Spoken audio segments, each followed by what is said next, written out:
கொரோடா சொல்றத கேட்கலன்னா எம்எல்ஏக்கும் ப்ராப்ளம் வரும் தெரியுமா? சட்டமன்றத்துல எம்எல்ஏகளை கண்ட்ரோல் பண்றவர் தான் கொரோடா. ஃபுல் வீடியோ பாருங்க.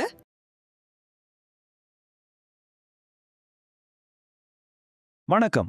சட்டசபையில கொறடா அப்படிங்கிற வார்த்தையை நீங்க அடிக்கடி கேள்விப்பட்டிருப்பீங்க இல்லையா?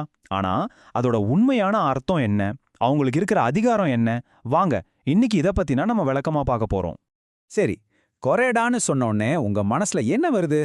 ஒருவேளை அந்த காலத்துல பள்ளிக்கூடத்துல வாத்தியார் கையில வச்சிருப்பாரே அந்த சாட்ட ஞாபகம் வருதா?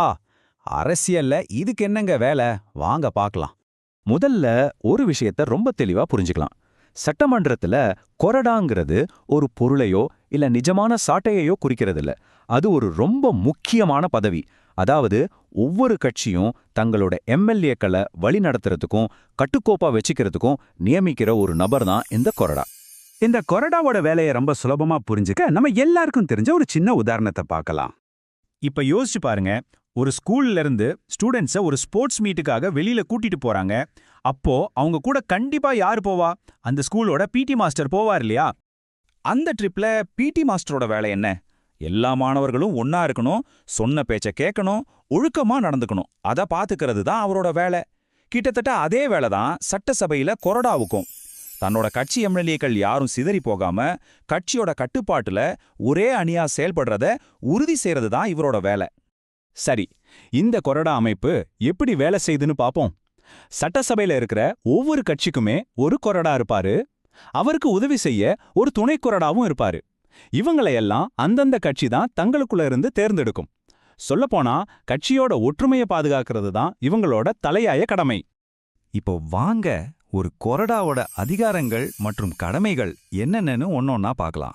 இங்கேதான் அவரோட உண்மையான பவரே அடங்கியிருக்கு. கொறடாவோட வேலைய ஒரு 4 முக்கியமான படிகளா பிரிக்கலாம். முதல்ல, ஒரு புது மசோதா சட்டசபைக்கு வரும்போது அத பத்தி தன் கட்சி எம்எல்ஏக்கள் எல்லாருக்கும் புரிய வைப்பாரு. ரெண்டாவதா, அந்த மசோதாவுல நம்ம கட்சியோட நிலைப்பாடு இதுதான் தெளிவா சொல்லிடுவாரு. மூணாவதா, ரொம்ப முக்கியமான ஓட்டெடுப்பு நடக்கும்போது எல்லா எம்எல்ஏக்களும் கண்டிப்பா சபைக்கு வந்திருக்கணும்னு உறுதிப்படுத்துவாரு.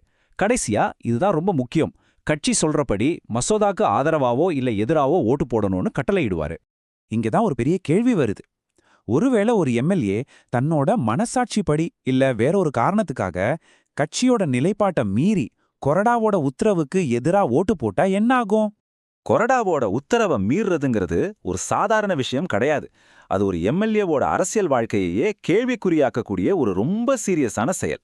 இந்த இடத்துல தான் கொறடாவோட பிரம்மாஸ்திரமான கட்சித்தாவல் தடை சட்டம் உள்ள வருது. இந்த சட்டத்தின்படி கொறடாவோட உத்தரவை மீறி செயல்படுற ஒரு எம்எல்ஏ மேல நடவடிக்கை எடுக்க முடியும். அதாவது கொறடா நினைச்சா சபாநாயகர்கிட்ட பரிந்துரை செஞ்சு அந்த எம்எல்ஏவோட பதவியையே பறிக்க முடியும். ஆமாங்க, அவரோட எம்எல்ஏ பதவியே பறி போயிடும். இது வரைக்கும் நம்ம பார்த்த விஷயங்கள்ல இருந்தே கொரடா பதவிக்கு எவ்வளவு பவர் இருக்குன்னு உங்களுக்கு புரிஞ்சிருக்கும். ஆனா இதோட உண்மையான முக்கியத்துவம் என்னன்னு இப்ப பார்க்கலாம்.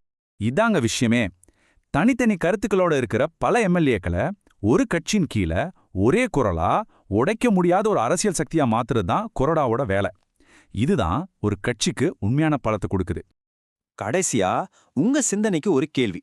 கொறடாவுக்கு இருக்கிற இந்த அதிகாரம் ஒரு கட்சியை கட்டுக்கோப்பா வச்சுக்க அவசியமான ஒண்ணுன்னு நினைக்கிறீங்களா?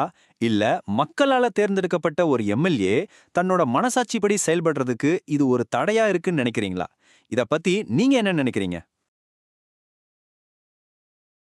இந்த வீடியோ பார்த்ததுக்கு நன்றி. வீடியோ பிடிச்சிருந்தால் லைக் பண்ணுங்க, நண்பர்களுக்கும் ஷேர் பண்ணுங்க. செல்லூர் இ சேவா இன்ஃபோ சேனலை மறக்காமல் சப்ஸ்கிரைப் பண்ணுங்க நண்பர்களே.